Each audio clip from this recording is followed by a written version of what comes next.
시편 45편은 시편 제2권에 연속적으로 등장하는 고라 자손의 시편 중 왕과 왕후의 결혼이라는 독특한 소재를 가지고 있습니다.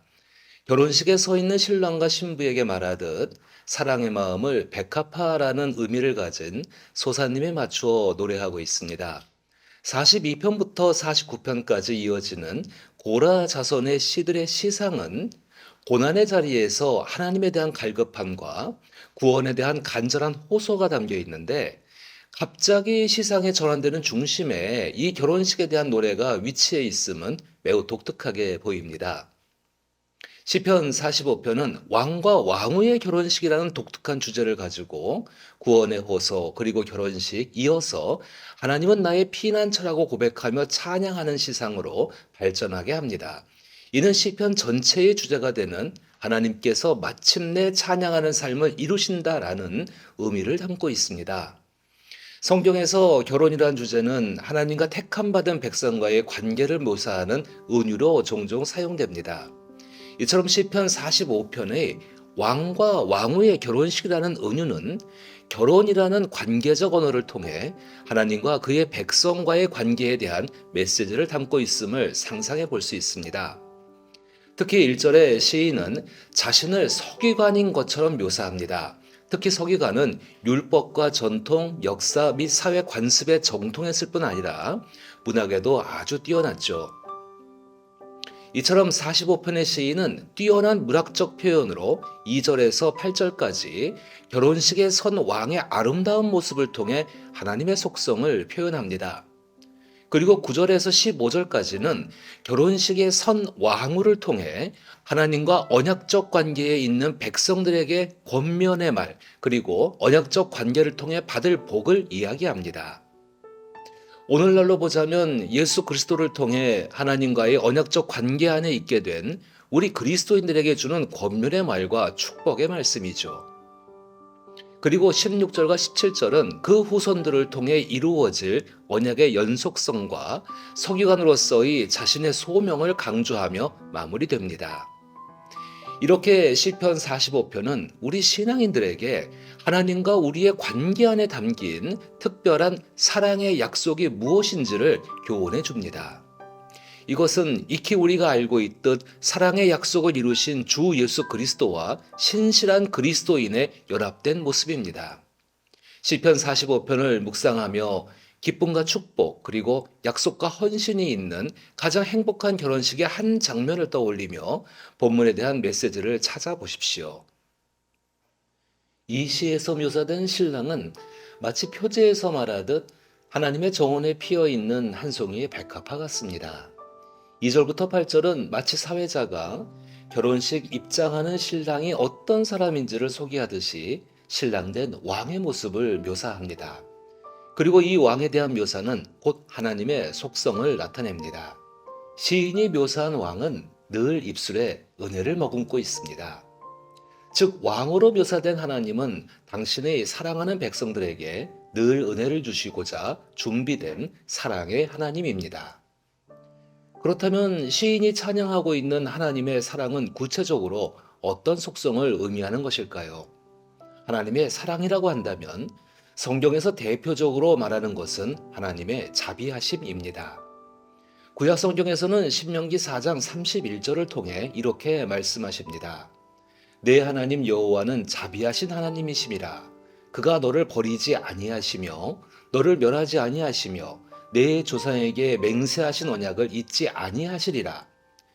그리고 신약 성경에서 예수께서는 레위기를 통해 선포된 내가 거룩하니 너희도 거룩할지어다의 말씀을 너희 아버지의 자비로우신 같이 너희도 자비로운 자가 되라는 말씀으로 진정한 거룩한 하나님의 성품이 곧 무엇인지를 우리에게 분명하게 말씀하셨습니다. 즉 하나님의 인격을 대표할 수 있는 단어라고 한다면 자비라고 할 수 있는데요. 하나님의 자비로우심은 시편 45편을 통해 구체적으로 어떤 모습인지 왕의 모습을 통해 알 수 있습니다. 3절에서 7절까지는 용사로 표현된 왕 되신 하나님을 묘사합니다. 특히 6절을 통해 신랑인 왕의 모습을 하나님의 자비하심의 속성을 나타내는 표현들로 사용하고 있습니다. 주의 보좌, 규는 왕의 통치를 상징하죠. 하나님은 영원히 이 세상을 다스리시는 진정한 왕으로서 공의라는 사회적 정의를 근간으로 자비하심의 통치를 행하는 현존하는 왕이십니다. 시인이 이처럼 왕의 에토스로 신랑 되신 하나님의 성품을 묘사한 것은 이 땅에 오실 하나님이신 것을 담기 위해서입니다. 즉 하나님은 진리와 온유와 공의가 손상을 입은 세상, 수평이 깨어진 세상에 오신 진리와 온유와 공의를 위하여 싸우시는 용사가 되십니다. 그리고 만민에게 공평하신 하나님은 정의를 사랑하시고 불의를 미워하시기에 악에 눌려있는 자들의 자유와 평화를 위해 능히 함께 싸워주시는 전능한 분이십니다.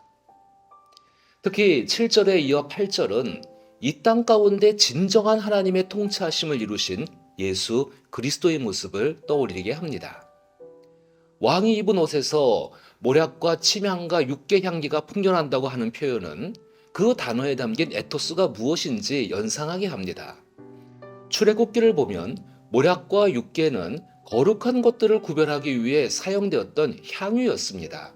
그리고 모략과 침향은 장례 때 시체의 부패를 막기 위해 사용되었던 방부제의 역할도 했었죠.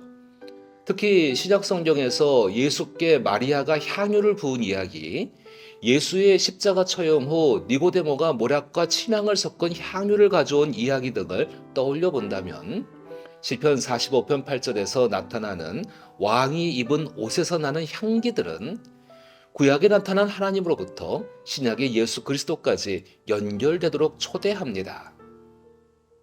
그렇게 우리는 2절부터 8절까지 묘사된 왕의 모습을 보면서 이 땅 가운데 진정한 왕으로 오신 하나님, 즉 수평이 깨진 세상에 진정한 구주로 오신 예수 그리스도를 떠오르게 하며 그의 삶을 통한 교훈을 상기하도록 초대하고 있는 것입니다.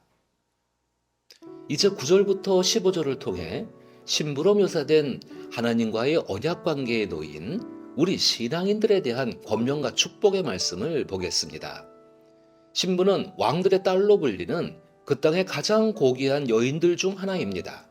시인은 신부의 가치를 오빌의 금으로 비유합니다. 오빌의 금은 풍부하고 질 좋은 금으로 오빌은 구약 성경에서 여러 번 언급되는 황금의 나라입니다.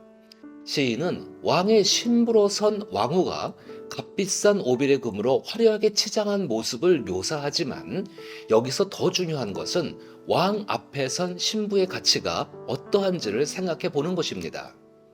그것은 바로 다른 왕의 딸들 사이에서 왕의 오른쪽에 설 수 있는 것은 오직 이 결혼식을 통해 왕과의 언약적 관계를 맺는 신부의 특별함입니다. 그 관계의 특별함이 값비싼 오빌의 금으로 표현됩니다. 그리고 시인은 10절부터 12절을 통해 왕과 영원한 약속을 하는 신부에게 가장 지혜로운 교훈을 말합니다.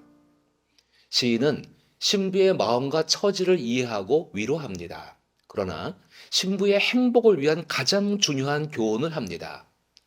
내 백성과 내 아버지의 집을 잊어버릴지어다. 신부는 자기의 고향과 가족을 떠나 왕과 결혼하기 위해 먼 길을 왔습니다. 신부는 자신이 있던 곳에서 사랑받고 만족했고 행복했습니다.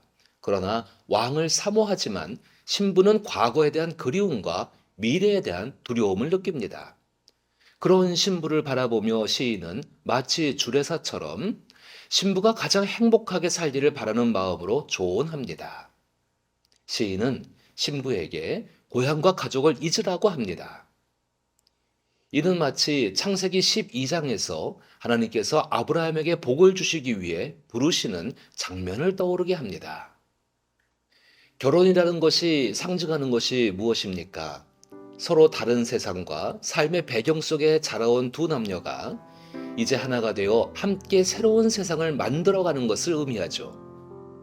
특히 왕의 아내가 된다는 것은 이전에 내가 속했던 세계관에서 왕이 통치하는 새로운 세계관으로 흡수되어 왕의 사랑과 왕이 다스리는 나라의 질서 속에서 살아가야 함을 의미할 것입니다.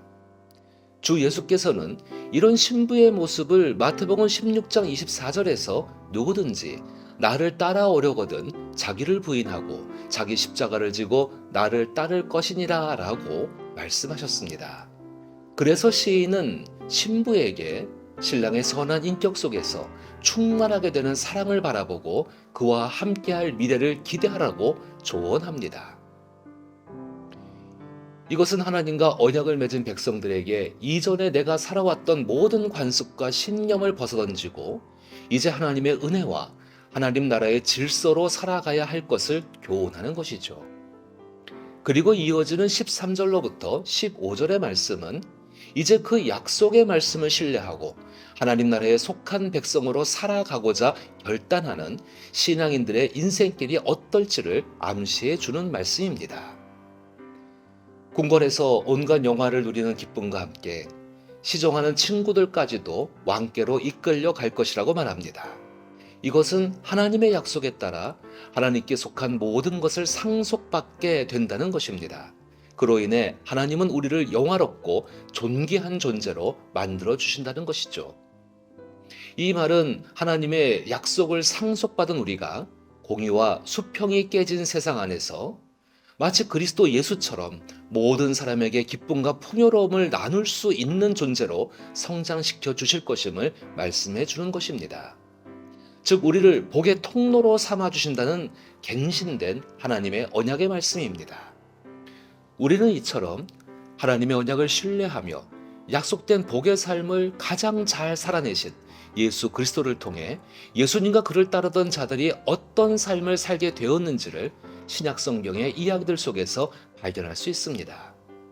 예수님의 제자된 자들은 예수님과 함께 하면서 경험했던 놀라운 이야기들을 우리에게 들려줍니다. 줄인 자들을 채우고 억눌린 자들을 자유케 해주고 불의와 싸우며 소외된 자들과 함께 해주며 그들의 필요를 넉넉히 채워주셨던 놀라운 이야기들을 신약 성경 곳곳에서 우리에게 전해줍니다. 그리고 예수께서는 하나님의 인격대로 성실히 살아내시다 십자가 위에서 죽으시고 부활하신 후 알려주신 대로 하나님 나라의 질서를 따르고자 하던 당신의 제자들에게 성령을 부어주셨죠. 예수께서 보내주신 성령은 그러한 복된 인생을 예수님처럼 따라 살아갈 수 있도록 그들의 제자들과 함께 하시며 능력이 되어 주셨습니다. 그리고 그 성령은 지금도 여전히 우리 신앙인들의 인생 속에 함께 동행해주고 계십니다. 이렇게 우리 그리스도인들의 삶은 시편 45편의 왕과 왕후의 결혼을 통해 약속된 하나님의 복이 그의 후손에게도 계승된다는 말씀대로 지금 우리의 삶에 이어지고 있습니다.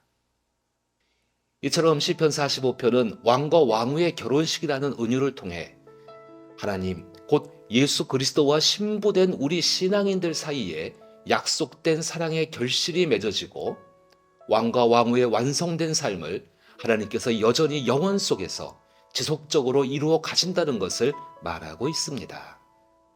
이런 하나님의 성품은 순례자이며 나그네로 고단한 삶을 살고 있는 시편 45편의 시인이자 우리 신앙인들의 마음과 생각을 압도합니다. 시편 전체의 흐름 속에서 시편 45편은 순례의 길을 걸어가고 있는 목마르고 고단하고 지친 신앙의 순례자에게 이루어질 사랑의 결실을 기억하게 합니다. 신앙의 순례자들은 세상살이 속에서 실망하고 좌절하며 때론 지치고 피곤한 영혼과 육체를 가지고 묵묵히 하나님의 말씀대로 해야 할 일들을 성실히 살아내고 있는 사람들입니다. 그렇게 순례의 길을 걸어가던 중에 만나는 왕과 왕후의 결혼식 이야기는 우리에게 다시 약속의 기쁨을 상기시키며 새 힘을 얻게 합니다. 이처럼 그리스도인 역시 세상과 살아가는 일 때문에 지치고 무너졌다면 시편 45편을 통해 하나님께서 당신에게 이루실 사랑의 결실을 바라보시기 바랍니다. 하나님께서 예수 그리스도를 통해 준비하신 사랑의 결실은 삶의 고단함 속에서 당신을 웃게 하고 새 힘을 얻게 할 것입니다. 그리고 더불어 예수 그리스도와 함께 살아갈 사람으로 자신이 복의 통로로 준비되어 가고 있음을 기대하며 기뻐할 수 있습니다. 상상해 보건대 분명 시편 45편에서 이름 모를 딸은 왕의 신부로 부름받고 신랑의 사랑 속에서 변화되고 성숙해져 갈 것입니다. 그 과정에서는 이 시인의 당부처럼 뒤를 돌아보지 않고 왕을 통해 이룰 사랑의 열매를 바라보아야 할 것입니다. 이처럼 그리스도인들도 날마다 새롭게 하시는 주 예수 그리스도를 통하여 여러 갈등과 혼란, 고민과 고난의 자리에서 하나님께서 약속하신 것이 무엇인지를 바라보며 오늘의 힘겨운 것을 이겨낼 수 있길 시편 45편을 통해 위로와 기대 그리고 소망을 얻기를 간절히 기도합니다.